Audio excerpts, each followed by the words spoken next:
Bunda Putri Cantik dan Gunung Putri, Bogor. Di suatu daerah yang sekarang bernama Bogor, pernah ada sebuah kerajaan yang makmur dan sejahtera. Kerajaan itu dipimpin oleh seorang raja yang bijaksana dan adil, yang sangat dicintai oleh rakyatnya. Raja itu selalu berusaha untuk membuat rakyatnya bahagia dan tidak menderita. Raja itu juga memiliki seorang putri yang cantik luar dalam. Namanya Putri, nama yang sederhana namun menggambarkan keindahan dan kebaikan hatinya. Putri sangat cantik, baik hati, dan suka menolong. Dia dicintai oleh semua orang di kerajaan, baik oleh keluarganya maupun oleh rakyatnya. Kecantikan dan kebaikan hati Putri membuat banyak pangeran dari kerajaan lain tertarik padanya. Mereka berdatangan dari berbagai penjuru untuk melamarnya, berharap bisa menikahinya dan menjadikannya ratu di kerajaan mereka. Namun, Putri tidak tertarik untuk menikah. Dia lebih memilih untuk fokus pada tugasnya sebagai putri kerajaan.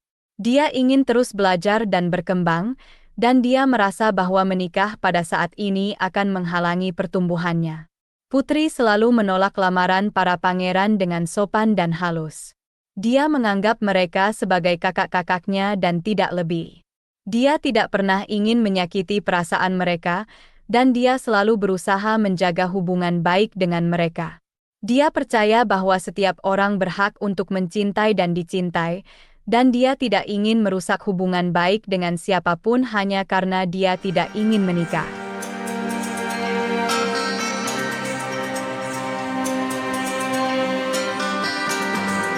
Namun, tidak semua pangeran bisa menerima penolakan Putri dengan baik. Ada seorang pangeran yang sangat marah dan sakit hati karena ditolak oleh Putri. Pangeran itu merasa bahwa dia pantas mendapatkan cinta Putri, dan dia merasa bahwa dia telah diperlakukan tidak adil oleh Putri. Pangeran itu kemudian memutuskan untuk membalas dendam kepada Putri. Dia ingin membuat Putri merasakan sakit hati yang dia rasakan. Dia ingin membuat Putri menyesal telah menolaknya. Untuk itu, dia meminta bantuan seorang penyihir jahat yang dikenal karena kekuatannya yang luar biasa. Pangeran itu meminta penyihir itu untuk mencari cara untuk mencelakakan Putri. Pangeran itu lalu pergi ke istana Putri. Dia berpura-pura menerima penolakan Putri dengan baik. Dia berkata kepada Putri bahwa dia menghormati keputusannya dan dia bersedia menjadi kakaknya. Dia berbicara dengan kata-kata yang manis dan penuh dengan kebaikan, membuat Putri merasa lega dan senang. Putri, yang tidak tahu akan niat jahat pangeran itu, percaya pada kata-katanya. Dia tidak tahu bahwa pangeran itu sebenarnya ingin mencelakakannya. Dia tidak tahu bahwa pangeran itu sebenarnya sakit hati dan dendam karena ditolaknya. Putri merasa senang bahwa pangeran itu menerima penolakannya dengan baik. Dia merasa lega bahwa dia tidak perlu merasa bersalah karena telah menolaknya. Dia merasa bahagia bahwa dia bisa terus menjalani hidupnya seperti biasa, tanpa harus merasa terbebani oleh perasaan bersalah. Namun, di balik semua kebahagiaan dan kelegaan itu, ada bahaya yang mengintai. Bahaya yang datang dari orang yang seharusnya dia percayai, orang yang seharusnya melindunginya. Bahaya yang datang dari pangeran yang seharusnya menjadi kakaknya. Bahaya yang akan mengubah hidupnya selamanya.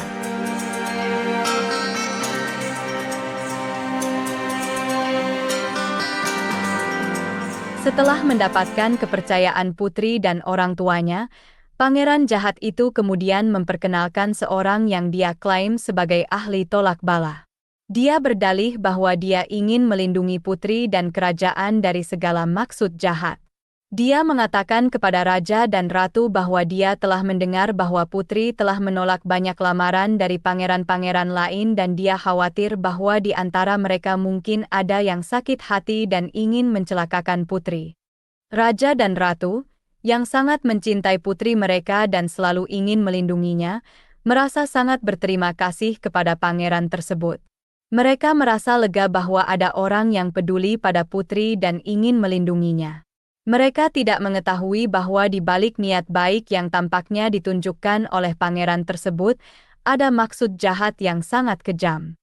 Ahli tolak bala yang sebenarnya adalah seorang penyihir jahat kemudian mulai memantra-mantrai putri. Dia berbicara dalam bahasa yang tidak dimengerti oleh siapapun di istana, kecuali oleh pangeran jahat dan para pengawalnya. Mantra-mantra itu tampaknya sangat kuat dan penuh dengan energi mistis.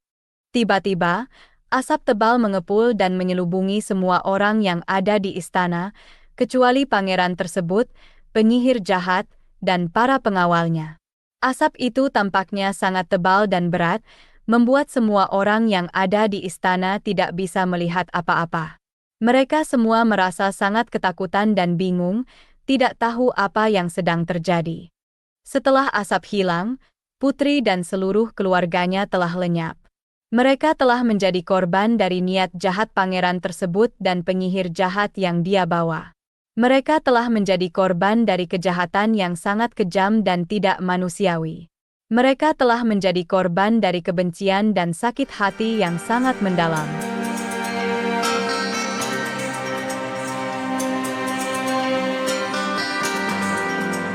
Namun, ironisnya, pangeran jahat dan rombongannya tidak bisa merayakan kemenangan mereka.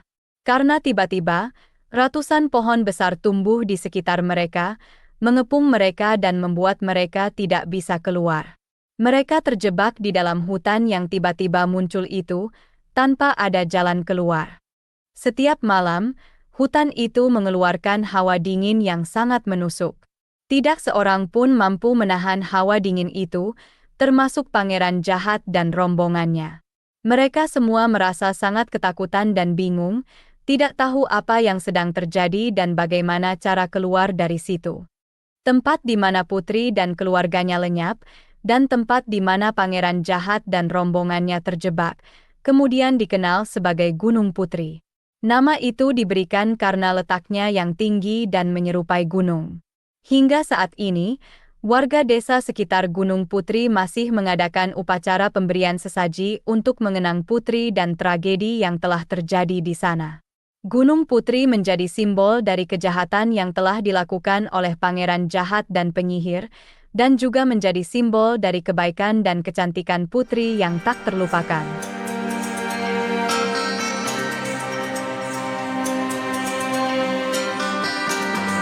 Gunung Putri bukanlah gunung biasa.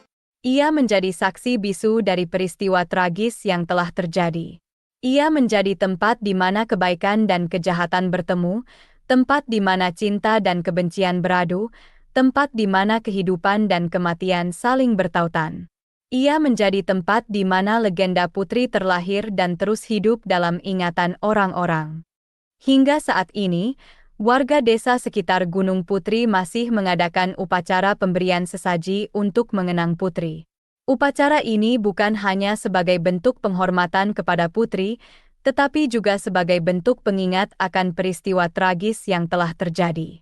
Upacara ini menjadi simbol dari harapan bahwa kejahatan tidak akan pernah menang atas kebaikan, bahwa cinta akan selalu menang atas kebencian, bahwa kehidupan akan selalu menang atas kematian.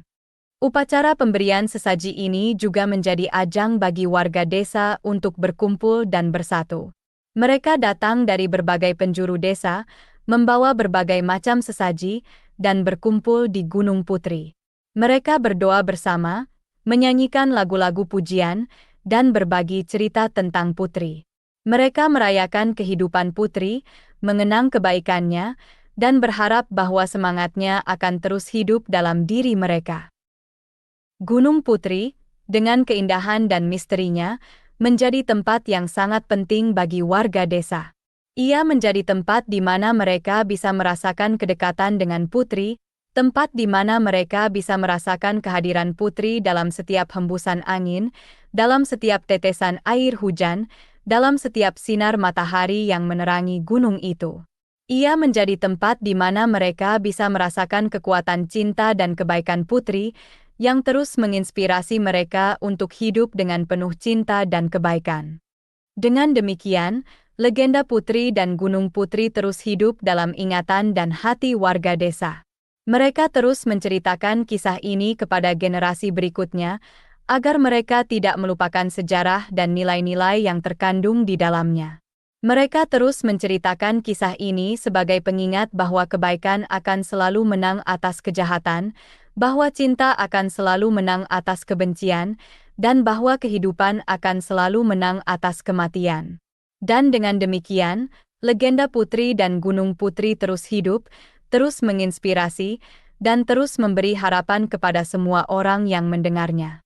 Demikianlah kisah ini diceritakan, segala kebenaran detailnya kita kembalikan kepada Allah, Tuhan pemilik kisah kehidupan.